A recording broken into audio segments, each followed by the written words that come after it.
Hey guys, welcome back to our YouTube channel, and in today's video I am going to show you how to see Spotify songs history.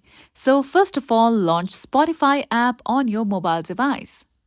Now once you come here, you will be able to see recently played, but over here you won't be able to see specific songs, but you will see the name of the artist or the albums you have listened to. So in order to see what specific songs you have listened to in the past, tap on the option of Your Library at the bottom. So let's tap on it. Now from here you can see your recents. Now just tap on any of the albums you wish to.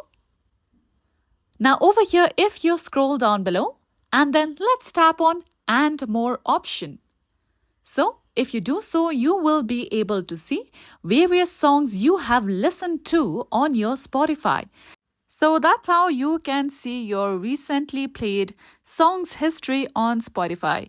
You can go back and see other various albums and artist names as well.